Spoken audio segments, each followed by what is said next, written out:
नमस्कार दोस्तों, मेरा नाम अशोक श्रीवास्तव है और मैं हूं अध्यक्ष नवरत्न फाउंडेशंस का। और आपका मैं फिर से स्वागत करता हूं हमारे श्रृंखला कोरोना से जंग और एनजीओ का संघ के 23वें एपिसोड में, यानी कि 23rd एपिसोड में।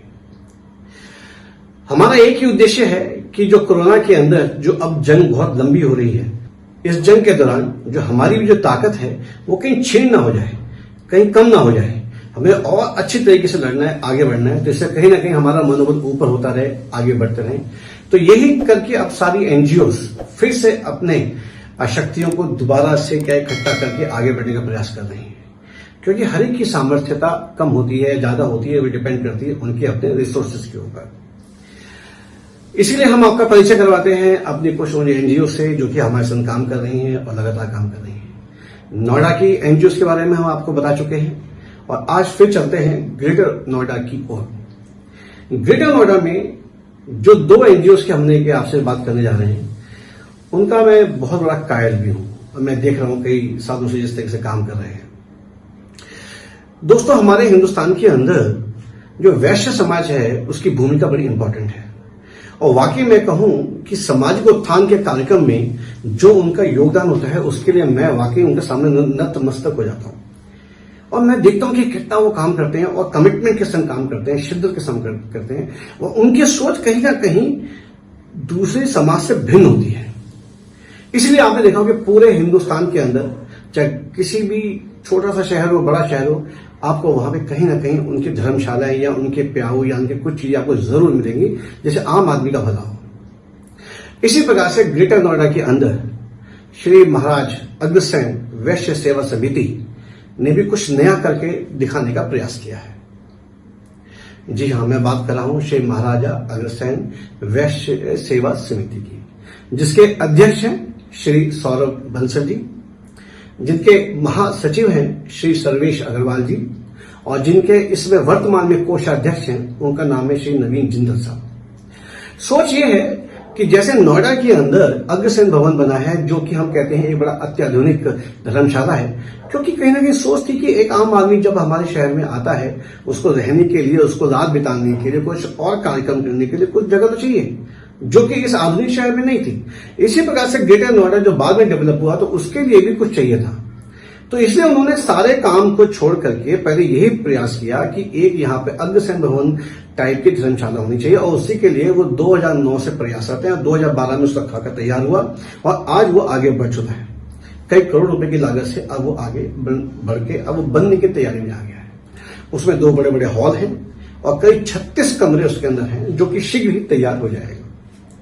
लेकिन इसके साथ साथ अपने सामाजिक कार्यक्रमों को करते हुए उन्होंने समय समय पर रोटरी क्लब के संग मिलकर के कई सारे ब्लड डोनेशन कैंप भी लगाए हैं, जिसमें हजारों यूनिट रक्त इकट्ठा किया है और साथ में स्वास्थ्य कैंप भी वो चला रहे हैं, जिससे कि लोगों का भला होता है। साथ में कई सामाजिक कार्यक्रम भी करते हैं। अग्रसेन जयंती हो तो उसमें लोगों को बुलाते हैं, पूरे ग्रेटर नोएडा इकट्ठा करते हैं और कहीं ना कहीं लोगों को मंच प्रदान करते हैं ताकि उनकी जो छुपी प्रतिभाओं को आगे निकालने के लिए। साथ में होली का महोत्सव हो तो उसमें भी आगे बढ़ के काम करते हैं, उसमें भी सबको बुलाते हैं कि होली का त्योहार ऐसा है जिसमें हर कोई आदमी सब कुछ भूल भाल कर एक हो जाता है, एक दोस्त कहते दुश्मन भी दोस्त हो जाते हैं। इस बार होली में उन्होंने ऐसा नहीं किया। क्यों नहीं किया? क्योंकि कोरोना की आमद हो चुकी थी। कोरोना का कहते कि यहाँ पे सबको मालूम पड़ गया था कोरोना अब आ रहा है, तो कोरोना की जानते हुए कि उसके दुष्परिणाम क्या हो सकते हैं, कितना उसमें भयावह हो सकता है, तो इसलिए उन्होंने होली के प्रोग्राम की जगह होली के जो कार्यक्रम में उन्होंने एक सुंदरकांड का भव्य पाठ और साथ में एक भव्य हवन का आयोजन किया गया और पूरे ग्रेटर नोएडा के लोगों को इकट्ठा किया ताकि कहीं तो कुछ से रिलीफ मिले। तो इस तरह करते हुए वो आगे बढ़ते अपने कार्यक्रमों का अंजाम देते हैं। गौशाला है, उसमें अपना योगदान भरपूर देते हैं। एक नहीं, 2 गौशालाओं के अंदर चाहे उनके खाने का इंतजाम हो, गौ माता का चारे का हो, उसमें भी अपना इंतजाम कर रहे हैं। जब कोरोना की आमद हुई, कोरोना का मालूम पड़ा, तो अब ये तो बात समझ में आई कि कुछ ना कुछ करना पड़ेगा। और सबसे बड़ी बात यह है कि जो पलायन हुआ मजदूरों का, उसको देखते हुए वो लोग बहुत चिंतित हुए। रुक तो रहे नहीं थे मजदूर, जाने के बिल्कुल उसमें थे। बहुत समझाने का प्रयास किया गया। तब उनके श्री रविंद्र गर्ग साहब और विजय अग्रवाल जी, ने पहल करी कि हमें भी कुछ करना चाहिए। सबसे सौरभ बंसल जी ने बात करी और आपस में कंट्रीब्यूशन इकट्ठा किया, लेकिन कहाँ करें कैसे करें, इसलिए मनीष अग्रवाल जी जो थे उनके साथी, उन्होंने अपनी एक किचन जो कि रामपुर में है उनको दी। वहां से रोजाना हजारों लोगों के लिए खाना बनना शुरू हुआ और करीब 40 दिन तक नॉन स्टॉप ये चलता रहा कार्य, और कम से कम मेरे ख्याल कई हजारों लोगों को उन्होंने इसके लिए जो भोजन दिया उससे उनको फायदा हुआ।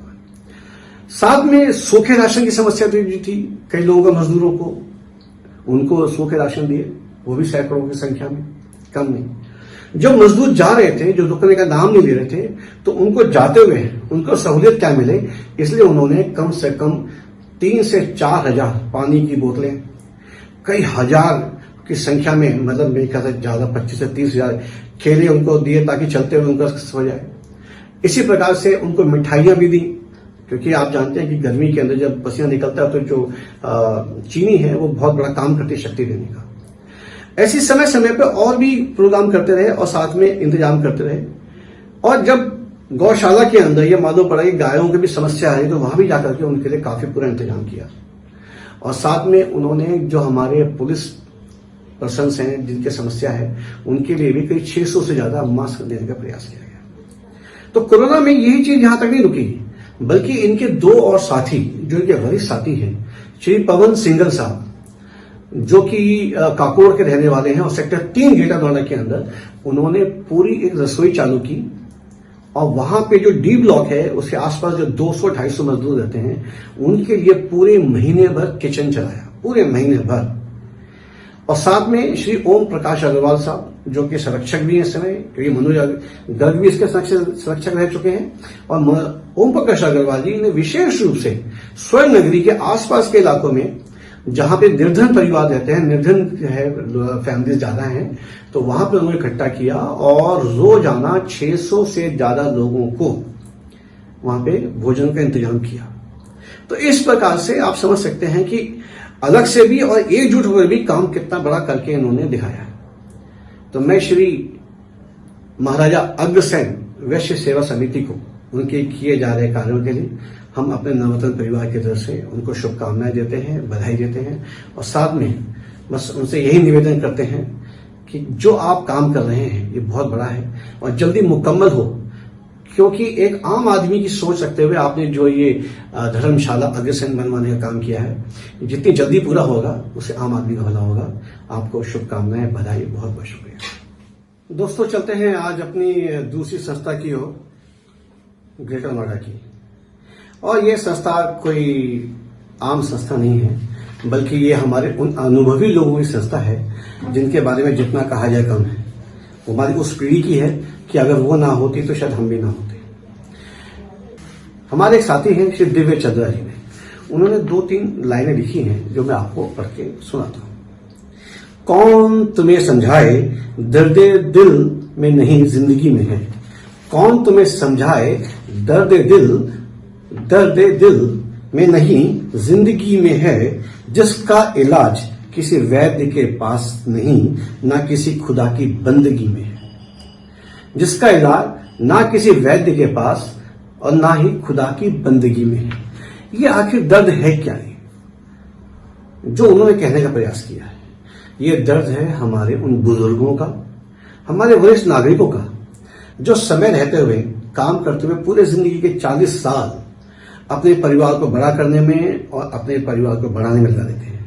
लेकिन जब वरिष्ठ नागरिकता की तरफ बढ़ते हैं, धीमे धीमे वहां आते हैं, तो कहीं ना कहीं को एक एकाकीपन सा, अकेलापन सा महसूस होने लगता है। क्यों किसी के बच्चे कहीं बाहर चले जाते हैं या कहीं और होता है, या बच्चे अपने काम में मसरूफियत में आ जाते हैं, तो कहीं लगता है कि उनको मैं किससे बात करूं, क्या करूं।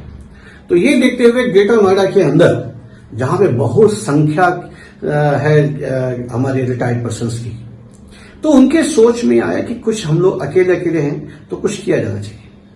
तो उस एकाकीपन को दूर करने के लिए और अपने को एक प्रकार से इंटरेक्टिव करने के लिए, ताकि समय का सदुपयोग हो, समय जाया ना हो, और साथ में आपस में कहीं एक डिप्रेशन जैसी समस्या ना हो, यानी कि कहते हैं ना अवसाद सा हो जाता है कि जब अकेले रहते हैं, तो दूर करने के लिए कुछ लोगों ने मिलकर के और एक संस्था गठन किया, इसका नाम दिया वरिष्ठ नागरिक समाज, ग्रेटर नोएडा के अंदर। शुरुआत में लोग कम थे, ये शुरुआत हुई उनकी 2007 से, और 2007 के अंदर शुरुआत हुई और धीमे धीमे करते करते आज इनके पास जो संख्या है 750 से ज्यादा है, जिसमें करीब उनके 550 के आसपास बहुत ही एक्टिव मेंबर्स हैं जो कि बहुत ही पार्टिसिपेट करते हैं। तो वरिष्ठ नागरिक समाज ने अपना काम को बढ़ाने के लिए कि आम आदमी जो उनके सदस्य हैं उनकी कितनी समस्याएं हो सकती हैं, किसी को पेंशन की समस्या है, किसी को लाइफ सर्टिफिकेट देने की समस्या है, किसी को कभी बीमारी की समस्या है, कभी कुछ है, क्योंकि होता है जिंदगी में जिसमें इस दौर में आदमी पहुंचता है तो उसको कुछ ना कुछ समस्या तो रहती है। तो मिलजुल के क्यों ना इसको दूर किया जाए, इससे समाज का गठन किया गया। और वर्तमान में इनके जो अध्यक्ष हैं उनका नाम है श्री सुप्रीतम कुंडू साहब, और जनरल सेक्रेटरी हैं श्री DK सब्रवाल जी, और इनके बहुत ही एक्टिव साथी हैं, उनका नाम है श्री हुकम सिंह जी।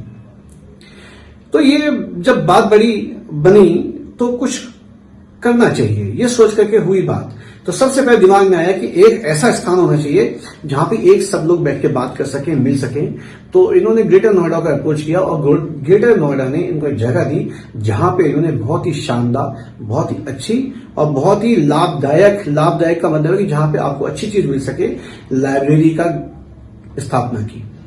और लाइब्रेरी में आज इनके पास 3000 से ज्यादा किताबें हैं, और ये सुनने में आया है कि जैसे मुझे मालूम पड़ा है कि सारी की सारी किताबें अधिकतर 99% इनको लोगों ने डोनेट की हैं। और आप समझिए जो किताबें डोनेट की जाती हैं वो वाकई वही होती है जो लोग पढ़ चुके होते हैं या उनका इस्तेमाल करते हैं या उनको पता होता है कि ये वाजिब किताबें हैं। उन किताबों को वहां इस्तेमाल किया। साथ में वहां पे जो फर्नीचर वगैरह जगह है सब ग्रेटर नोएडा ने दी है, और वहां पे तमाम जो छोटी मोटी मीटिंग भी इनकी हो जाती है। कभी कभी लेक्चर्स भी होते हैं, लेक्चर जैसे कभी स्वास्थ्य के ऊपर, कभी फाइनेंस के ऊपर, कभी कोई समस्याओं के ऊपर वहां पे ऑर्गेनाइज करते हैं। उन लेक्चर से कहीं ना कहीं आम आदमी का भला होता है। कभी कभी स्वास्थ्य के समझ से जो लेक्चर होता है तो मालूम पड़ता है हमारे अंदर कुछ कमी है या हमें आने वाली बीमारी से कैसा सजग रहना है। ये सब चीजें वहां पे जो विभिन्न प्रसिद्ध डॉक्टर्स हैं वो आके वहां पे बताते हैं। साथ में मैंने कहा जैसे पेंशन की समस्या है या कभी कभी जो बहुत ही बुजुर्ग हो जाते हैं उनके लाइफ सर्टिफिकेट देने की समस्या है, तो उसके लिए भी पूरा ये अपना प्रयास करते हैं। इस तरीके से करते हुए इनका जो है काम आगे बढ़ रहा है और इस समय आगे चल रहा है।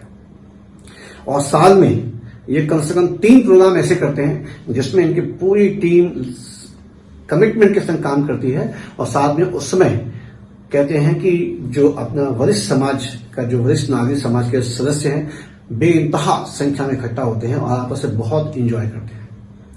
वो 2 तो हमारे राष्ट्रीय पर्व हैं, 15 अगस्त यानी स्वतंत्रता दिवस और 26 जनवरी यानी गणतंत्र दिवस, और साथ में 1 अक्टूबर को वरिष्ठ नागरिक दिवस जो मनाया जाता है अंतर्राष्ट्रीय स्तर पर, उसके भी बहुत बड़ा आयोजन किया जाता है। और छोटे मोटे चीजें भी इनकी चलती रहती हैं। इस प्रकार से आपस में मिलना जुलना कैसे कायम रखना है और जीवन को कैसे जीवंतता के संग बिताना है, ये वरिष्ठ नागरिक समाज अपना बाखूबी काम कर रहा है। कोरोना में जब कुछ समस्या हुई तो इन लोगों ने आगे बढ़ के काम करने की सोची, लेकिन जब लोगों ने समझाया कि भाई आप लोग 60 साल से ऊपर हैं तो आप लोग घर से बाहर ना निकलें, और इसमें समस्या भी इनको आई कि इनके 3 बहुत ही अच्छे साथी थे उस कोरोना के अंदर चले गए। अब इनको दिल में टीस है कि ना तो हम उनके लिए कुछ दुख प्रकट कर पाए, ना उनके परिवार से मिल पा रहे हैं, ना कुछ नहीं कर पा रहे हैं। तो अब क्या किया जाए? तो इन्होंने कहा कि हम वहीं अपने घर पर रह करके ही लोगों की दुआएं करेंगे, उनके लिए अपनी संवेदनाएं प्रकट करेंगे, लेकिन साथ में आपस में बातचीत करते रहते हैं ताकि किसी को कोई समस्या हो तो तुरंत उसकी सूचना जो किसी भी अपने प्रशासनिक अधिकारी या किसी को दी जाती है ताकि तुरंत उसका इलाज हो जाए। इस प्रकार से वरिष्ठ नागरिक समाज जो कि एक हमारे लिए एक आदर्श बन चुका है, एक हमारा कहीं मापदंड तय कर रहा है, क्योंकि जो आज युवा है वो कल इस दौर पे तो आएगा ना। कहते हैं जो जाती है वो जवानी है और जो नहीं जाता वो बुढ़ापा है। तो बुढ़ापा के लिए क्या तैयारी हमें वैसे करनी चाहिए, लेकिन हाँ सोचना तो चाहिए वो लोग क्या कर रहे हैं वैसा हमें कुछ करना चाहिए। तो मैं वरिष्ठ नागरिक समाज को उनको अपनी शुभकामनाएं देता हूँ, उनको बधाई देता हूं और उनसे आशीर्वाद की कामना करते हैं हम लोग कि उनका आशीर्वाद मिलता रहे, वो इसी तरीके से जीवंतता के संग काम करते रहें और ग्रेटर नोएडा को पूरा जीवंत रखें, उसको लाइवली रखें, इसी तरीके से काम करते रहें। मैं उन सबको शुभकामनाएं देता हूं, बधाई। दोस्तों बस अगले एपिसोड में आपसे जल्दी मिलेंगे। ज्यादा कुछ कहने को है नहीं, बस यही कहना है, फिर से विनती और निवेदन है कि हमारा जो YouTube चैनल है नवरत्न फाउंडेशन को, उसको जरूर जरूर जरूर जरूर जरूर जरूर जरूर सब्सक्राइब करिए और साथ में stay home, stay safe and keep yourself fit. Ashok Srivastava का नमस्कार। जय हिंद, जय भारत।